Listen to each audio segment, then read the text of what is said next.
La controverse de Sion de Douglas Reed chapitre 46.2. Le climateré, 2. L'État sioniste. En ces années-là, le petit État improprement nommé, Israël, se révéla être quelque chose d'unique dans l'histoire. Il était gouverné, tout comme il fut conçu, installé et en grande partie peuplé, par des Juifs non sémitiques de Russie, de la race des Khazars. Fondé sur une tradition tribale datant de l'Antiquité, avec laquelle ce peuple ne pouvait avoir aucun lien de sang imaginable, il développa un chauvinisme féroce basé sur l'application littérale de la loi des Lévites dans l'ancienne Jude. Minuscule, il n'avait pas d'existence en propre et dès le début vécut seulement des richesses et des armes que ces puissants sympathisants des grands pays occidentaux pouvaient soutirer à leur pays. Pendant ces années, il l'emporta sur les seigneurs de la guerre les plus belliqueux de l'histoire, dans des paroles et des actions guerrières. Dirigé par des hommes de la même origine que ceux qui exerçaient la terreur en Pologne et en Hongrie, il menaça quotidiennement les 7 peuples sémitiques voisins de la destruction et de l'asservissement prescrit pour eux dans le Deutéronome des Lévites. Il fit cela dans la croyance non dissimulée que son pouvoir dans les capitales occidentales était suffisant pour dissuader les gouvernements de ces pays de jamais contredire sa volonté, et pour ordonner leur soutien en toutes circonstances. Il se comportait comme si l'Amérique, en particulier, était sa colonie, et les actes de ce pays se conformaient à cette idée. À l'intérieur de ses frontières, ses lois contre la conversion et le mariage mixte étaient celles du ô combien cité Hitler. Au-delà de ses frontières s'étendait une horde d'Arabes indigènes, qu'il avait repoussés dans le désert, et dont le nombre s'éleva, par les naissances, à presque 1 million au cours de ces 8 ans. Par des massacres et des raids répétés, on rappela à ces populations, et à leurs hôtes involontaires, que le sort de Der Yassin leur pendait au nez aussi, détruit totalement, hommes, femmes et enfants, ne laissent rien en vie qui respire. Les pays occidentaux, ses créateurs, murmurèrent des reproches tout en lui envoyant de l'argent et les moyens nécessaires à la guerre qu'ils prétendaient craindre. Ainsi, comme Frankenstein, ils créèrent l'organisme destructeur qu'ils ne pouvaient contrôler. Fondé sur l'imagination, le petit État n'avait pas d'existence réelle, juste le pouvoir de répandre le malaise de par le monde, qui dès le moment de sa création n'eut aucun véritable moment de répit pour sortir de la peur. Il commença à accomplir les paroles de la promesse ancienne, à partir d'aujourd'hui, je répandrai la terreur et la crainte de toi parmi les peuples qui sont sous tous les cieux, et qui seront dans l'angoisse à cause de toi. Abandonné à ses propres ressources, il se serait effondré, tout comme le foyer national juif des années de l'entre-deux-guerres se serait effondré. L'envie puissante de le quitter une fois encore commença à surmonter l'envie puissante d'y entrer, et cela en dépit du pouvoir du chauvinisme, qui pendant un temps triomphe de presque toutes les autres impulsions chez ceux qui y cédent. En 1951, déjà, les départs auraient dépassé les arrivées, excepté que elle, ouverture incroyable, mentionnée plus tôt, New York Herald Tribune, avril 1953, se fit alors, dans le rideau de fer, où les ouvertures n'ont guère lieu, à moins d'être intentionnées, l'État communiste révolutionnaire avait à l'évidence un but calculé en réapprovisionnant l'État sioniste révolutionnaire avec des habitants à cette période.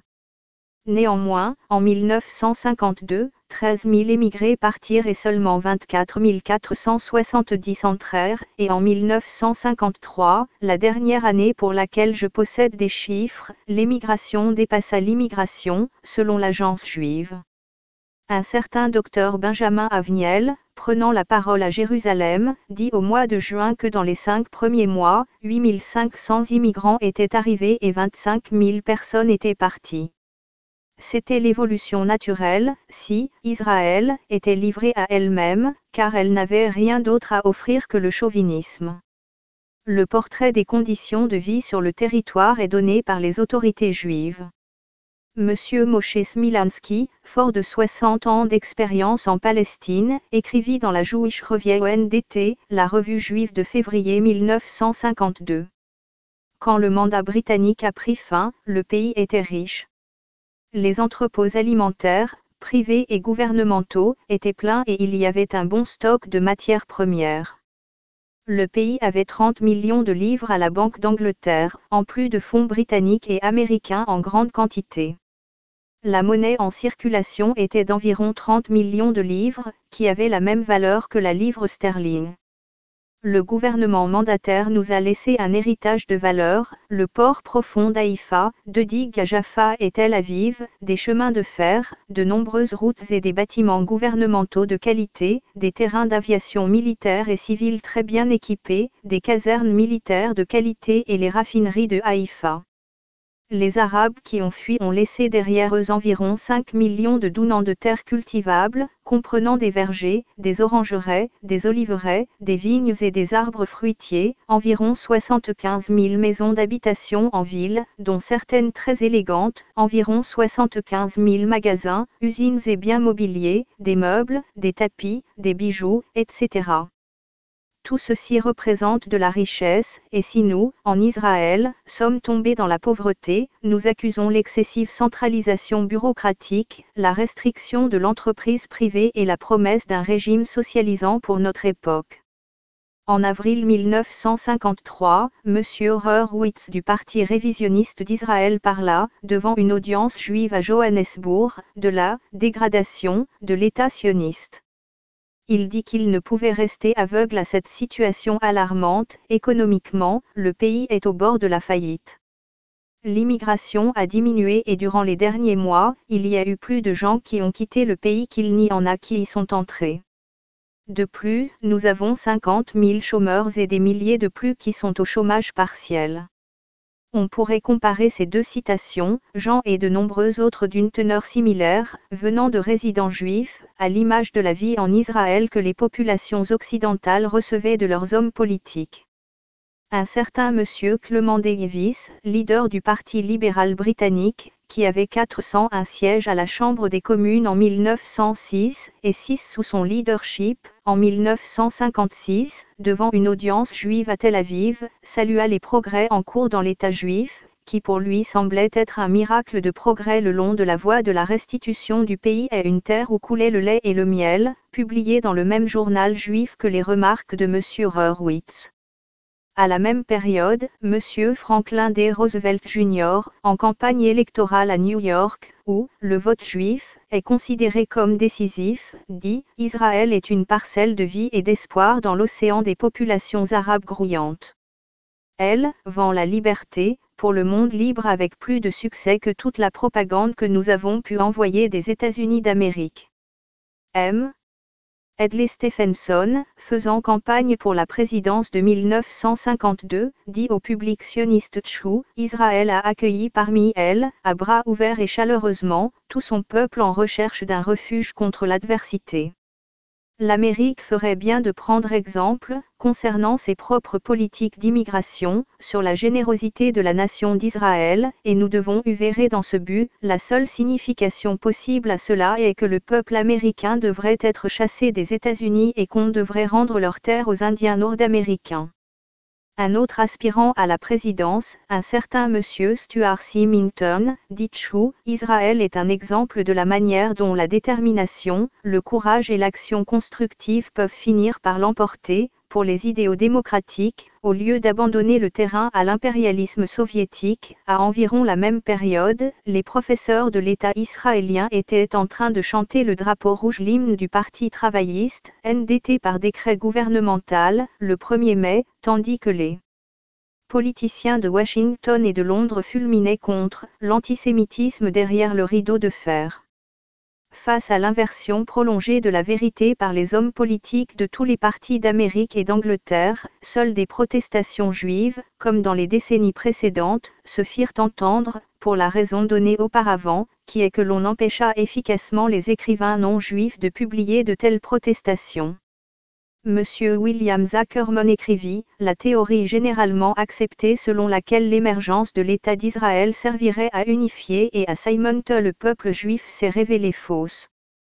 Au contraire, le Congrès sioniste de Jérusalem, 1951, a démontré de manière dramatique que la création d'un État politique juif après 2000 ans a introduit une nouvelle et puissante distinction, que les Juifs en tant que groupe n'ont pas connue depuis des siècles, et qu'il est probable qu'Israël séparera plutôt qu'elle n'unira les Juifs à l'avenir. D'une façon quelque peu mystique, Israël est censé avoir une juridiction unique sur les 10 à 12 millions de Juifs qui vivent dans tous les pays du monde en dehors d'Israël. Elle doit continuer à s'agrandir en important des Juifs du monde entier, peu importe s'ils vivent heureux dans leurs pays actuels. Les Juifs qui vivent dans ces pays depuis des générations et des siècles, doivent selon cette théorie être rachetés de l'exil et amenés en Israël par un procédé d'immigration de masse. Les leaders israéliens de tous les partis, depuis l'extrême droite jusqu'à l'extrême gauche, y compris le Premier ministre Ben Gourion, ont commencé à exiger que les Juifs américains, et particulièrement les sionistes, tiennent leurs engagements envers l'ancienne patrie, quittent l'exil américain et s'installent en Israël, ou au moins y envoient leurs enfants.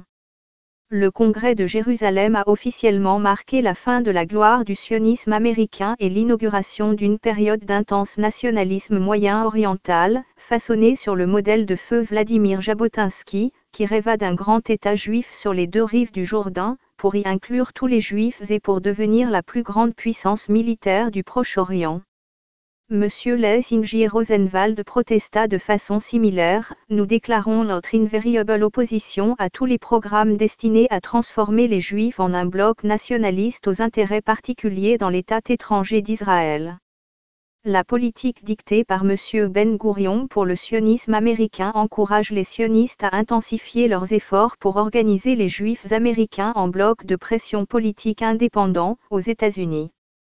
Ce programme est destiné à transformer les Juifs américains en colonies spirituelles et culturelles d'un État étranger. Nous pensons que le nationalisme juif est une distorsion de notre foi, la réduisant, depuis des dimensions universelles, aux dimensions d'une secte nationaliste. Les protestations juives, c'était tout naturel, étaient suscitées par la crainte de l'effet du sionisme, en tant que générateur de discorde, sur les Juifs.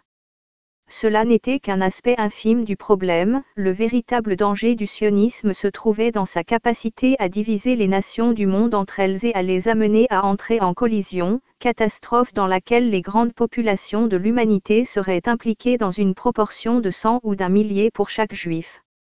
Décrire cette évidente probabilité était une hérésie dans les années 1950, et les protestations non juives restèrent impubliées, tandis que les protestations juives furent inefficaces.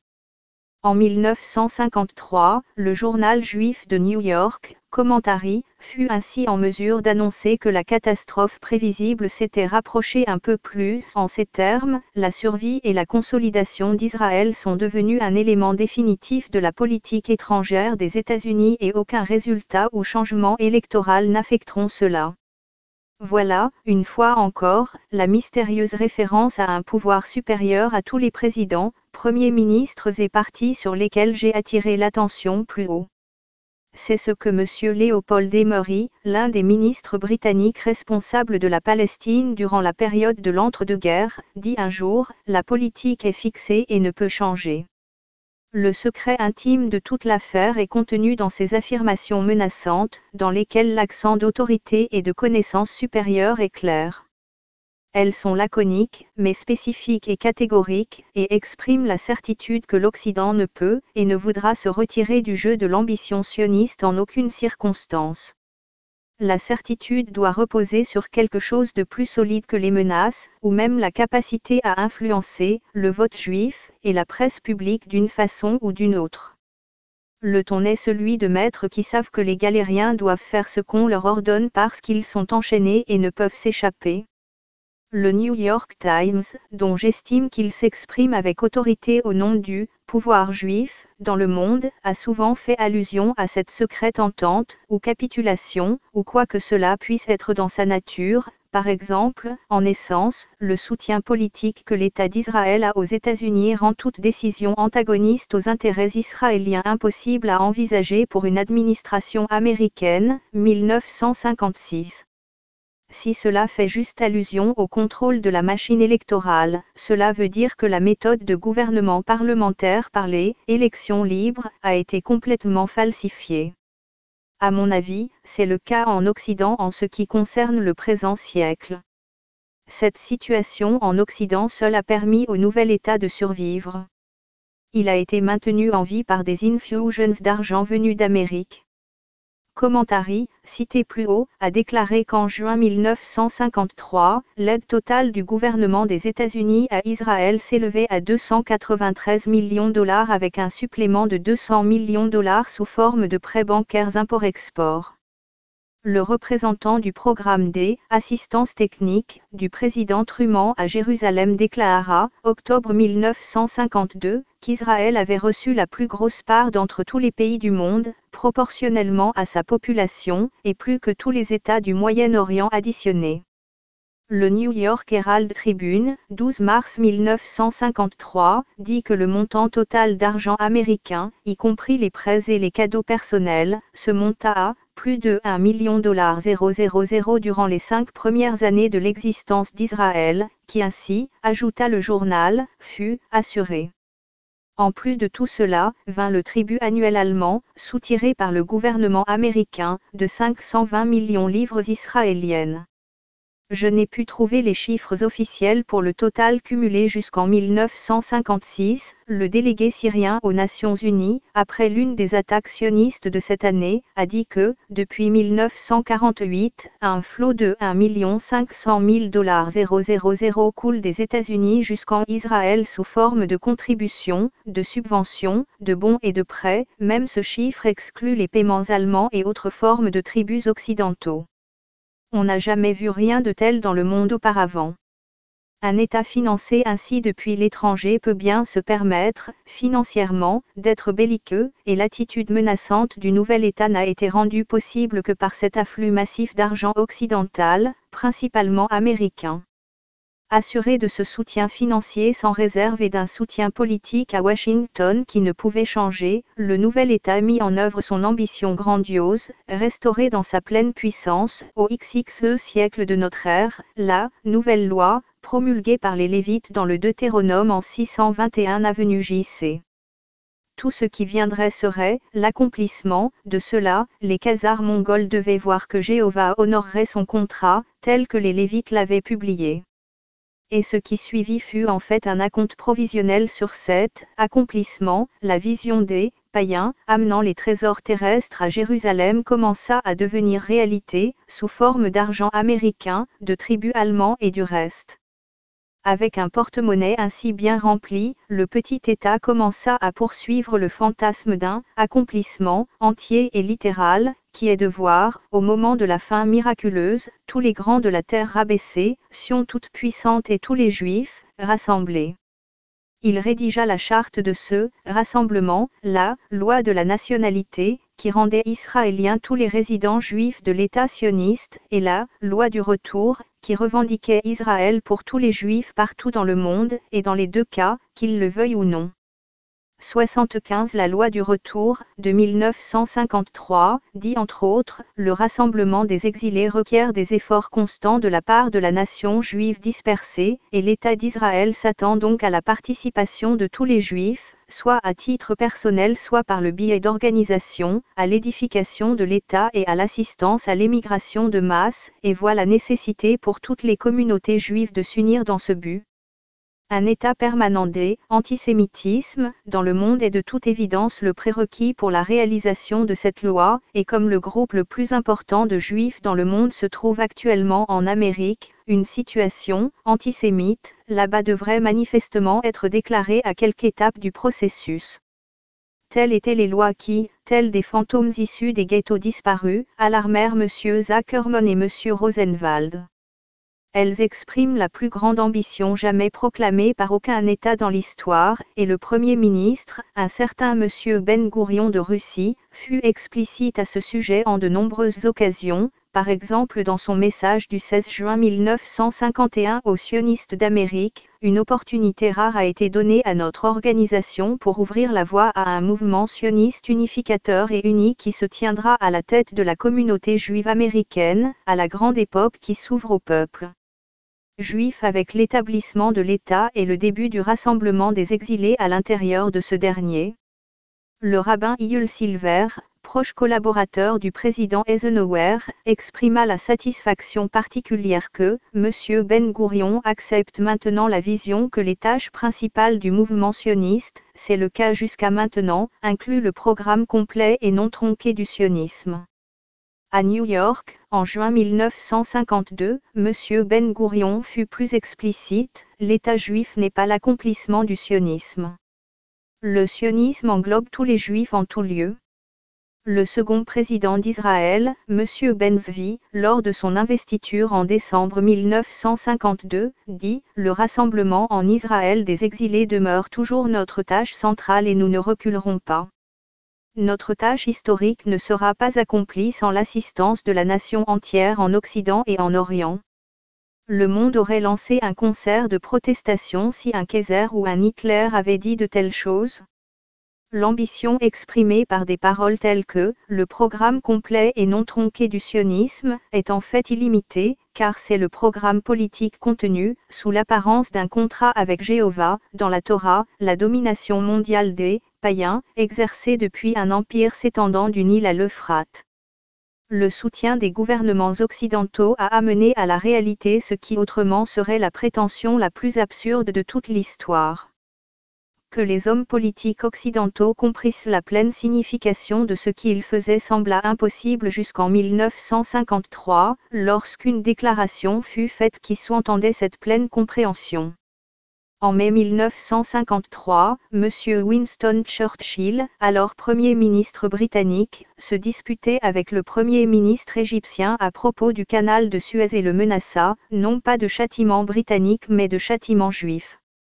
Il parla, au Parlement, de l'armée israélienne comme de « la meilleure du Levant » et dit que « rien de ce que nous ferons dans l'approvisionnement en avions de cette partie du monde ne permettra qu'Israël soit placé en position désavantageuse. » Puis il ajouta, dans des termes très analogues à ceux de M. Ben-Gourion et du rabbin Hillel Silver, qu'il attendait l'accomplissement des aspirations sionistes.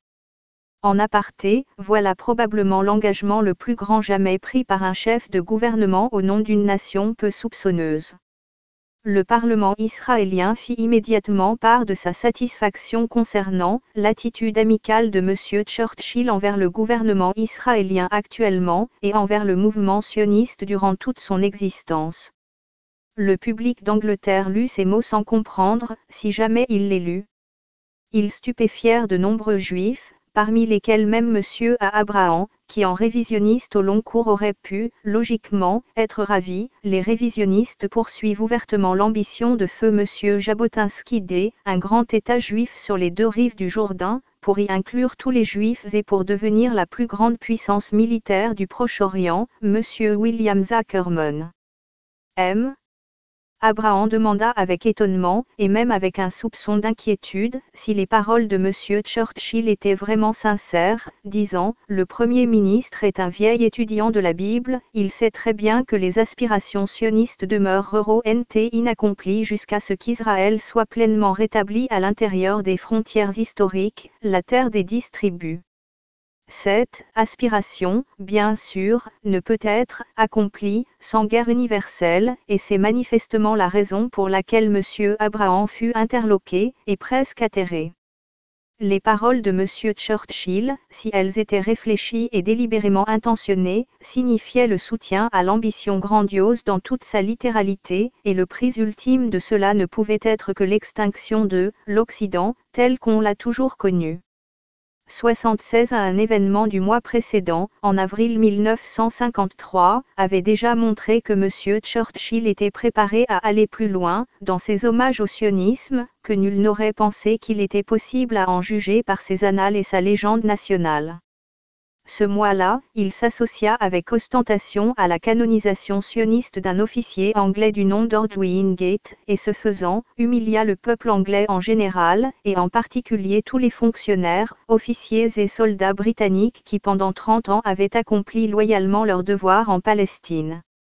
Wingate, officier des renseignements britanniques en Palestine durant les années de l'entre-deux-guerres, tellement éloigné de l'impartialité honorable, entre Arabes et Juifs, qui était la fierté et le devoir de ses camarades, jusqu'à en devenir non pas un simple ennemi des Arabes, mais un renégat envers son pays et son métier.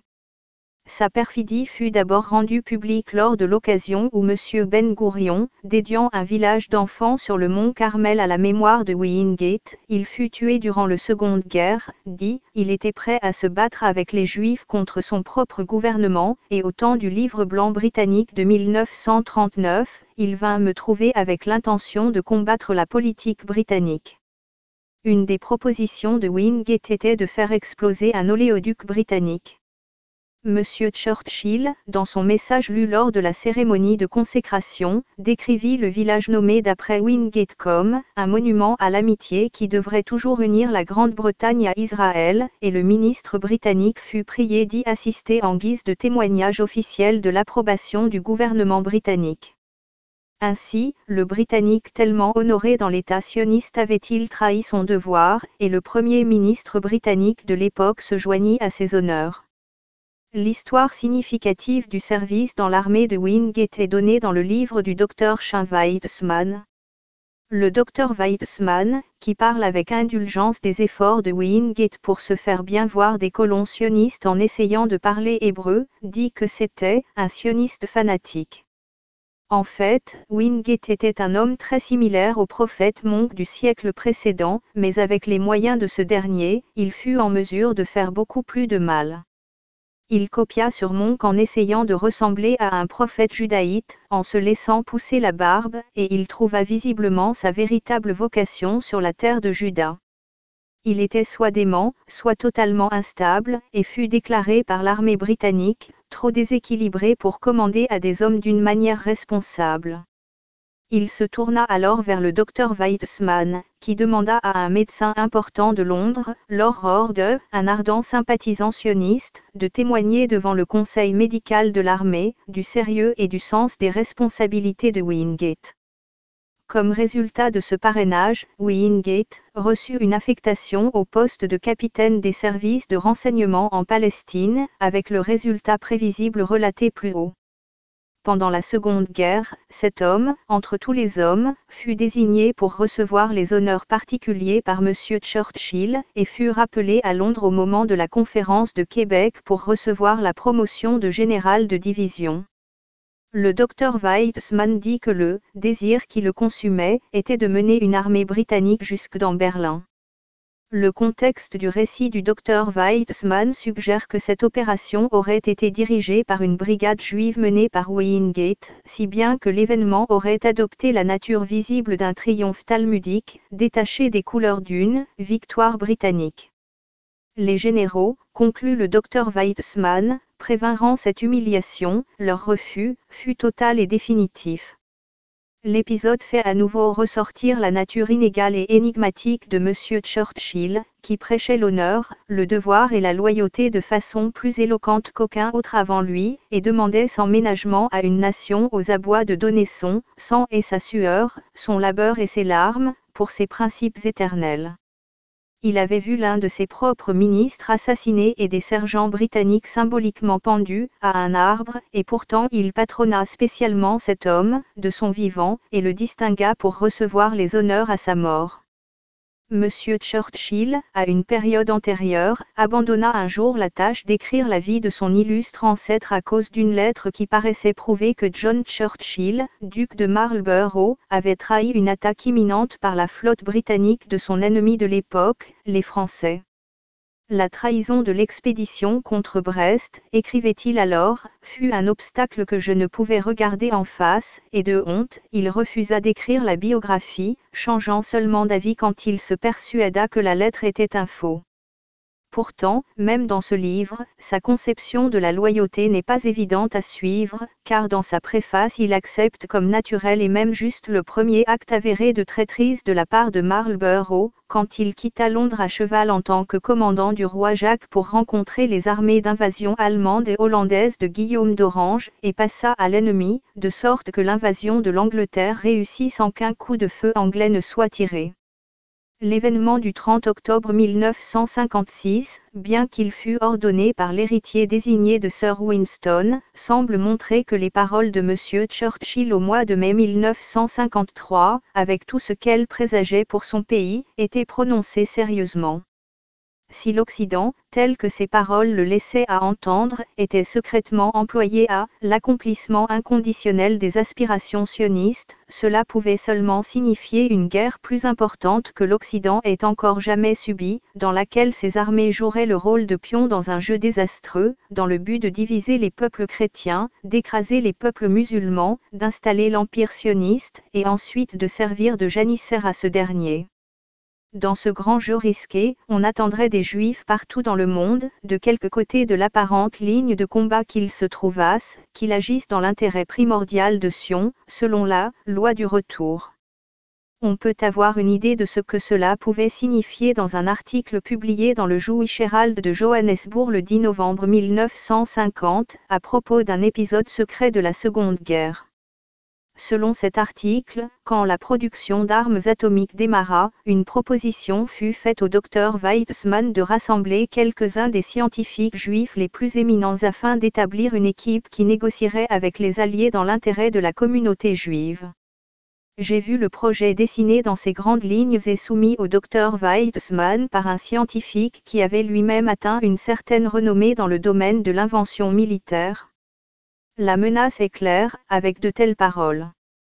Quant à l'accomplissement des aspirations sionistes, par ces moyens ou d'autres, le docteur Nahum Goldman, leader de l'organisation sioniste mondiale, fit une déclaration significative devant une audience juive à Johannesburg en août 1950. Décrivant une interview avec M.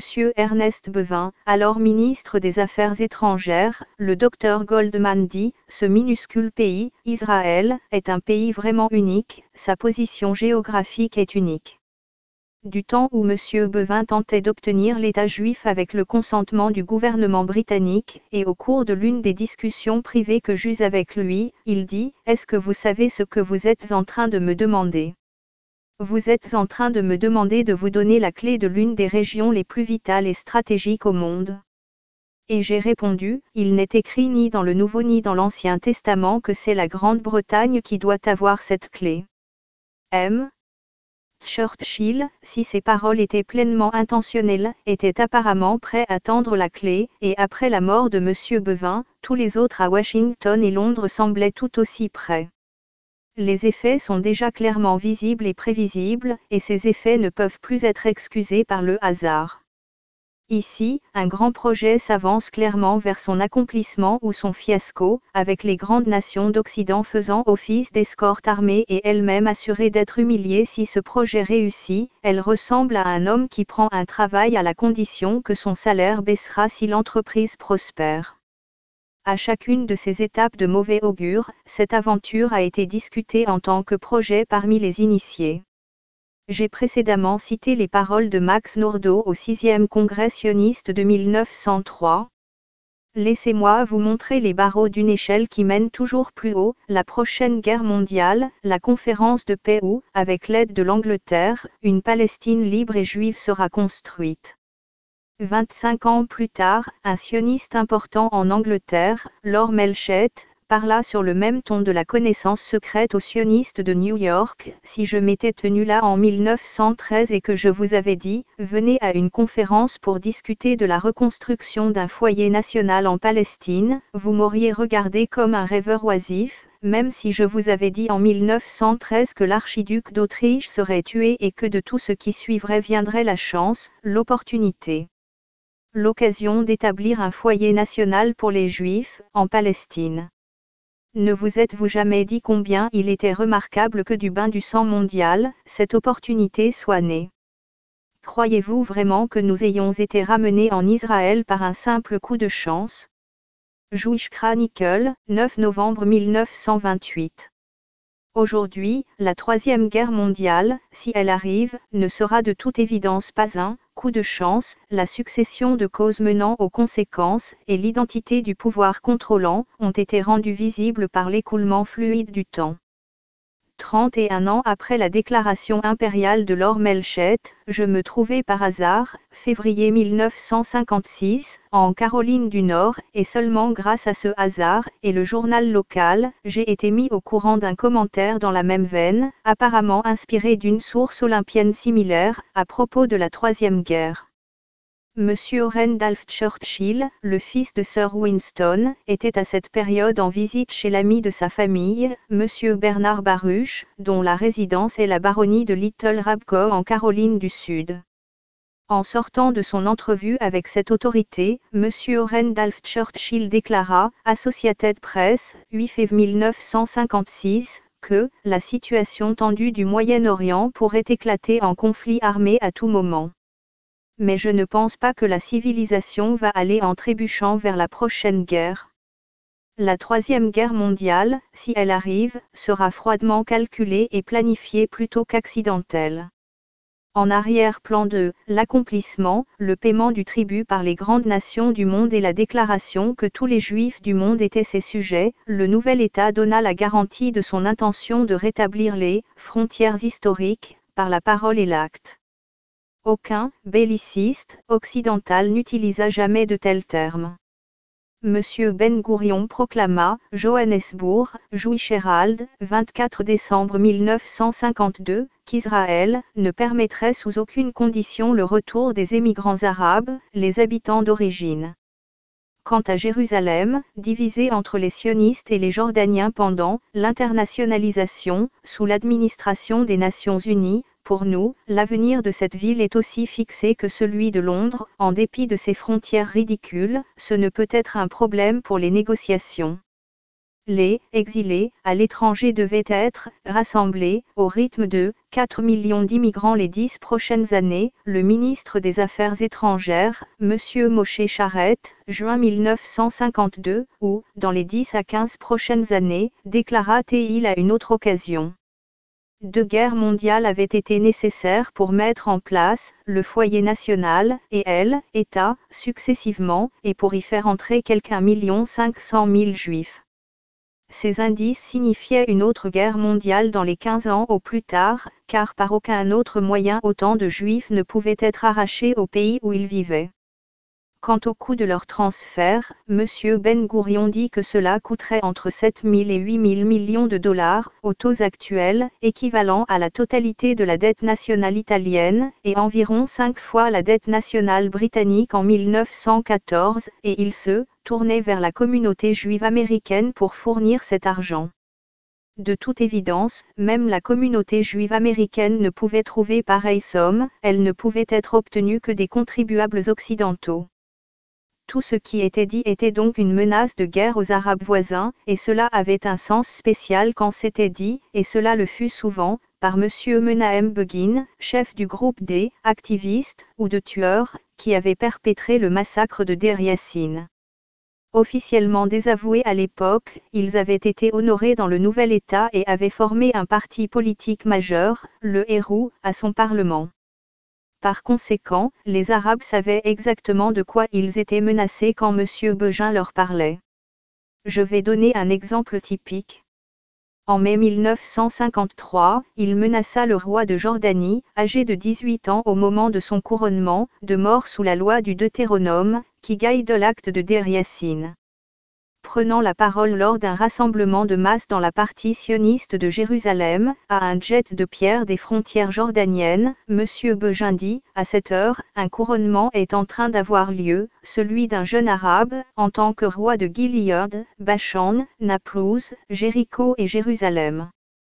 Le moment est approprié pour déclarer à ses oreilles et à celles de ses maîtres, nous reviendrons, et la ville de David sera libérée. L'allusion, obscure pour les lecteurs occidentaux et explicite pour n'importe quel arabe ou juif, se réfère à un verset du 3e chapitre du Deutéronome, le roi de Bashan sortit se battre contre nous. Et l'Éternel me dit, ne le crains pas, car je le livre entre tes mains, lui et tout son peuple, et son pays. Et l'Éternel, notre Dieu, livra encore entre nos mains Ogé, roi de Bashan, avec tout son peuple, nous le battîmes, sans laisser échapper aucun de ses gens. Et nous les détruisîmes totalement, détruisant totalement les hommes, les femmes et les enfants. Ces menaces eurent une signification fatale pour les foules de fugitifs arabes rassemblés au-delà des frontières. Selon le récit de M. Henry R. Labouis, directeur de l'Office de secours et de travaux des Nations Unies pour les réfugiés de Palestine, en avril 1956, il y avait plus de 900 000 réfugiés arabes, 499 000 en Jordanie, 88 000 en Syrie, 103 000 au Liban et 21 000 en Égypte, dans la région de Gaza. Les menaces de M. Begin les maintinrent dans la perspective constante d'une nouvelle fuite, ou tentative de fuite, dans un désert plus reculé, toujours plus inhospitalier. Puis les paroles furent concrétisées par les actes, une longue série de raids et de massacres locaux symboliques furent perpétrés, pour leur montrer que le sort de Deir Yassin leur pendait vraiment au nez. Cela commença le 14 octobre 1953, quand une force puissante traversa soudainement la frontière jordanienne, assassina chaque être vivant à Kibia et détruit ce village, 66 victimes, la plupart des femmes et des enfants, retrouvés massacrés. Les 499 000 Arabes réfugiés en Jordanie en tirèrent les conclusions naturelles. L'archevêque de York dit que le monde civilisé était horrifié, que le vote juif à New York avait un effet paralysant sur les Nations Unies dans son traitement de la Palestine, et qu'à moins que des mesures énergiques ne soient prises, le Moyen-Orient s'embrasera. Le Conseil des députés des Juifs britanniques qualifia cette déclaration de provocatrice et de partiale. Le maire de New York, un certain monsieur Robert Wagner, dit qu'il était choqué et que le bon archevêque ne connaît manifestement pas bien la scène américaine. Les Nations Unies condamnèrent timidement Israël. Le 28 février 1955, une force puissante israélienne pénétra dans la région de Gaza, accordée aux Arabes par les Nations Unies en 1949, et sous occupation miliaire égyptienne, où 215 000 réfugiés arabes se lamentaient, dans une misère noire le long d'une bande étroite de littoral aride, aux 2/3 des dunes de sable, Sir Thomas Rapp, de Listener, 6 mars 1955. 39 Égyptiens furent tués ainsi qu'un nombre non précisé de réfugiés arabes, qui alors, en signe de protestation désespérée contre leur sort, brûlèrent 5 centres de secours des Nations Unies, et avec eux leurs propres maigres rations. La commission mixte d'armistice condamna Israël pour « agression brutale » dans « une attaque préparée à l'avance et planifiée ». 77 Ces commissions mixtes d'armistice des Nations Unies, qui seront désormais dénotées par UNMAC. Un Command Military Armistice Commission, NDT, comprenait dans chaque cas un représentant d'Israël et de l'État arabe voisin, et un représentant des Nations Unies dont les conclusions et le vote décidaient ainsi quelle était la source à blâmer.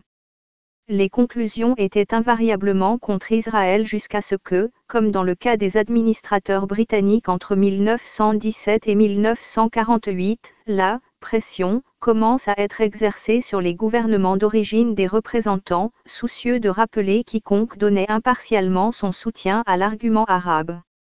Au moins 2 responsables américains qui se prononcèrent contre Israël lors de tels incidents furent rappelés.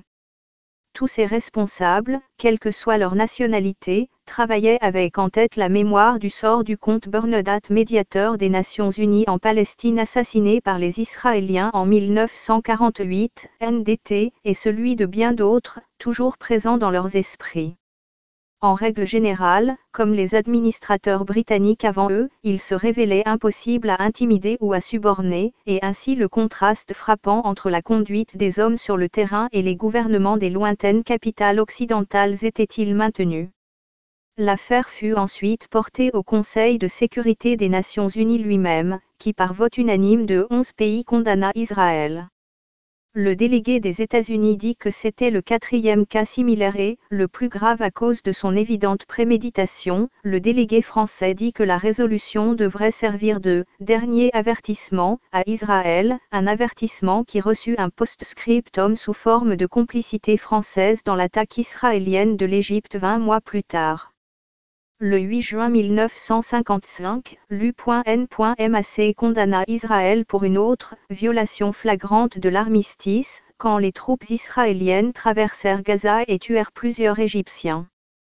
La seule conséquence apparente de cette condamnation fut que les Israéliens arrêtèrent aussitôt 6 observateurs militaires des Nations Unies et 3 autres membres de l'équipe du chargé de surveillance de la trêve aux Nations Unies, le général de division E.L.M. Burns, du Canada, avant d'attaquer à nouveau dans Gaza, tuant 35 Égyptiens. Time, septembre 1955. Le même mois de septembre 1955, dans une interview, M. Ben Gourion dit qu'il attaquerait l'Égypte. D'ici un an, l'attaque se produisit en octobre 1956, si le blocus du port israélien d'Ela sur le golfe d'Aqaba n'était pas levé. Le Conseil de sécurité des Nations Unies semblait appréhender de condamner cette nouvelle attaque. La campagne pour les élections présidentielles américaines venait de commencer, et proposa simplement que les Israéliens et les Égyptiens se replient de 500 mètres chacun, laissant une zone démilitarisée, une proposition que les Égyptiens avaient déjà faite en vain. Puis, le 23 octobre 1955, le général Burns condamna Israël pour une attaque bien planifiée en Syrie, où plusieurs Syriens furent kidnappés et les observateurs du général Burns furent à nouveau empêchés, de par leur détention, d'observer ce qui se passait. Le 27 octobre 1955, M. Moshe Charette, le ministre des Affaires étrangères, dit à des correspondants de presse à Genève qu'Israël mènerait une guerre préventive contre les Arabes si cela était nécessaire.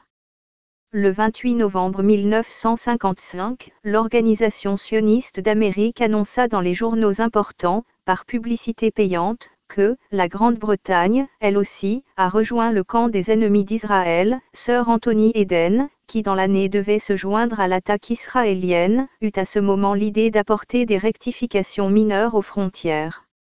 Le 11 décembre 1955, les Israéliens attaquèrent la Syrie en force et tuèrent 56 personnes. Cela déclencha la condamnation, la plus forte des Nations Unies, qui comporte un intérêt historique parce que l'année de l'élection présidentielle était commencée et la condamnation, pour quelque motif que ce soit, devint bientôt indésirable. Le délégué syrien fit remarquer que des condamnations répétées n'ont pas dissuadé Israël de commettre l'attaque criminelle que nous examinons actuellement. Le Conseil de sécurité, 12 juin 1956, rappela 4 résolutions antérieures de condamnation et condamna l'attaque en tant que « violation flagrante » des termes de l'accord d'armistice général entre Israël et la Syrie et des obligations d'Israël selon la charte, et entreprit de considérer quelles mesures supplémentaires il devrait prendre si Israël continuait à se conduire ainsi. La réponse à cela fut qu'Israël demanda impérieusement d'obtenir plus d'armes. M. Ben Gourion, à Tel Aviv, le 18 mars 1956, dit que seule la remise rapide d'armes pourrait empêcher une attaque arabe, et ajouta que les agresseurs seraient le dictateur égyptien Nasser. 7 mois plus tôt, M. Ben Gourion avait entrepris d'attaquer l'Égypte, d'ici un an, et ses alliés, la Syrie et l'Arabie saoudite. Le 5 avril 1956, alors que le Conseil de sécurité des Nations Unies était sur le point d'envoyer son secrétaire général, M. Dag Hammarskjöld, en « mission de paix » au Moyen-Orient, l'artillerie israélienne bombarda la région de Gaza, tuant 42 et blessant 103 civils arabes, pratiquement la moitié étant des femmes et des enfants. Le 19 juin, M. Ben Gourion renvoya M. Charette du ministère des Affaires étrangères en faveur de Mme Golda Meir, maintenant mère, et venant également de Russie, et le New York Times rapporta de manière significative que cela pourrait dénoter le passage de la modération à l'activisme. M. Charette, comme le Dr Weizmann et le Dr Herzl avant lui, s'étant attiré le reproche d'être modéré. Le problème en question était celui qui mena à la déconvenue du Dr Weizmann au Congrès sioniste de 1946, où l'activisme l'emporta et le Dr Weizmann vit la résurgence du mal ancien, sous une forme nouvelle et horrible. L'activisme fut toujours, depuis l'ancien temps en Russie, un euphémisme pour la violence sous forme de terreur et d'assassinat. Dès le moment où ce mot réapparut dans les journaux, l'étudiant du sionisme sut à quoi s'attendre avant la fin de l'année. Le 24 juin 1956, les Israéliens ouvrirent le feu au-delà de la frontière jordanienne et l'U.N.Mac condamna Israël. Là-dessus, Israël insista sur le retrait du membre de la Commission des Nations Unies, un officier naval américain, le commandant Terrill, dont la voix prépondérante avait décidé de la question, et le général Burns se soumit, le remplaçant par un officier canadien. Les observateurs de l'ONU étaient mis dans la même position que les administrateurs britanniques des années de l'entre-deux-guerres, ils ne pouvaient compter sur le soutien de leur gouvernement d'origine. Ils avaient constamment le rappel sous les yeux, le village Wingate en Israël, que l'avancement et la promotion, en Palestine, étaient les récompenses pour la trahison, et non le devoir. 2 ans plus tôt, un autre observateur américain, le commandant H. Hutchinson, avait voté contre la condamnation de la Jordanie et avait été destitué lorsque les Israéliens avaient, suite à cela, boycotté la commission. De retour en Amérique, il écrivit un livre sur cette période au Moyen-Orient, livre dont la valeur historique est permanente. Comme tous les honnêtes hommes avant lui, il rapporta que la seule façon de sortir de cette confusion était d'établir le droit des Arabes expulsés à revenir chez eux, d'admettre que les lignes de démarcation de l'armistice de 1949 n'étaient que provisoires, et non des frontières, et d'internationaliser la ville de Jérusalem afin qu'elle ne devienne pas la scène d'une bataille mondiale. Le 24 juillet 1956, 2 observateurs militaires de l'ONU et un officier jordanien du MAC. Military Armistice Commission, NDT, furent soufflés par des mines sur le mont Skopeski, expliquèrent platement les sionistes, faisaient partie un vieux champ de mines israélien. 2 colonels égyptiens, qui selon les sionistes faisaient partie des services de renseignements égyptiens, furent tués par des lettres piégées, reçues par la poste. Cette méthode avait été utilisée 10 ans plus tôt contre un officier britannique en Angleterre, le capitaine Roy Farran, qui avait servi dans les renseignements en Palestine et s'était attiré l'hostilité des sionistes. Son frère, dont l'initiale du prénom était aussi un R, ouvrit le colis et fut tué. Le 29 juillet 1956, un observateur de la trêve à l'ONU, un Danois, fut tué par une mine ou une bombe près de la bande de Gaza et 2 autres personnes furent blessées par des tirs au fusil. L'activisme commençait à faire des victimes par la méthode des assassinats, comme aux époques précédentes. Le 28 août 1956, Israël fut à nouveau condamné par le MAC pour « violation grave de l'armistice ».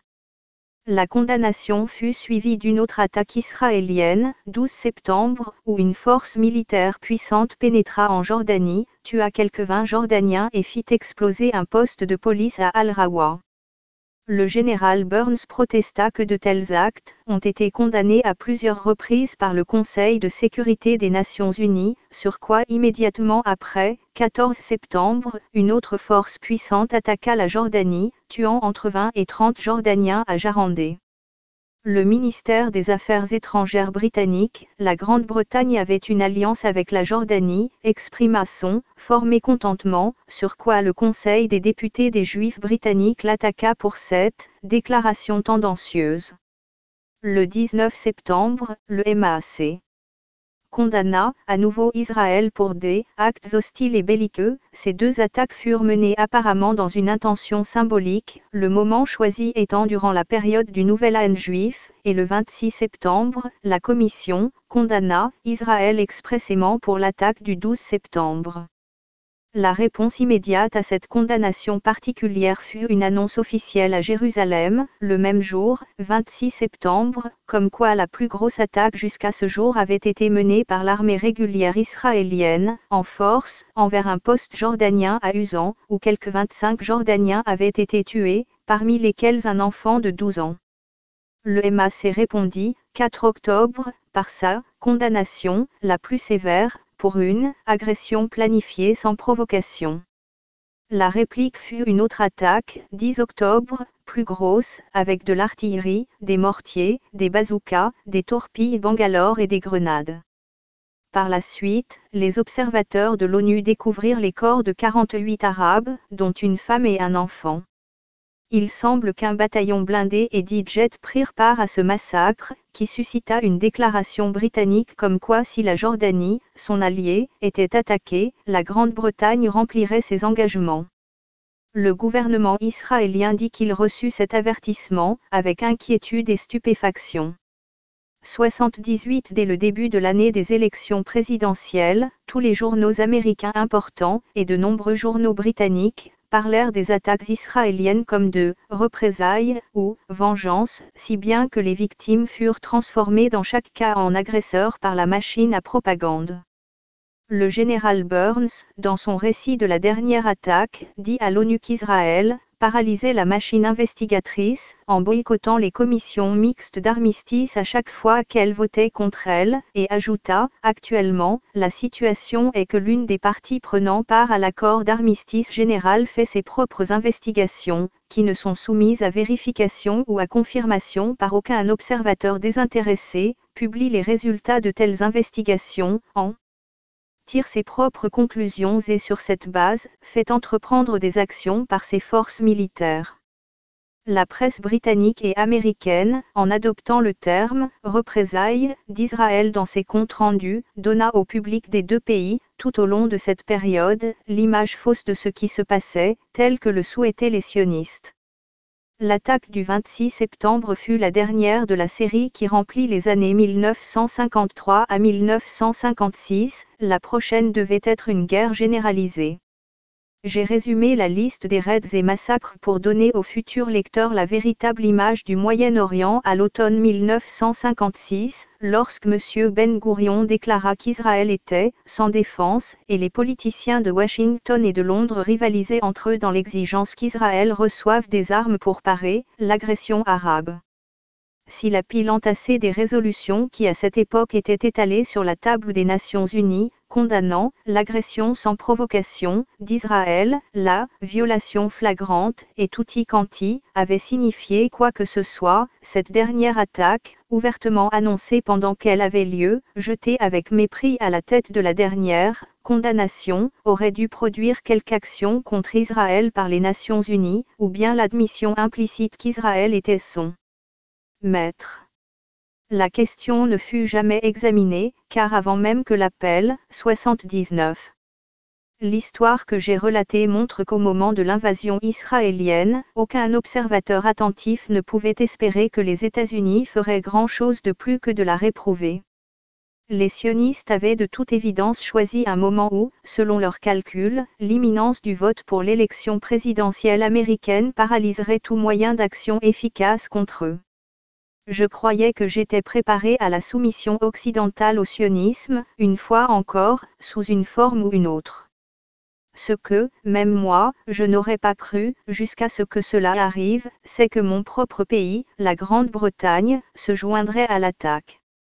Celle-ci, la plus récente et plus importante dans la succession d'erreurs vers lesquelles la population anglaise fut conduite par ses dirigeants à la suite de l'implication originelle dans le sionisme en 1903, assombrit les perspectives d'avenir pour l'Angleterre et l'Occident durant le reste de ce siècle, juste au moment où elle s'éclaircissait, ce fut comme une éclipse soudaine du soleil, déjouant tous les calculs des astronomes, de la Jordanie au Conseil de sécurité des Nations Unies.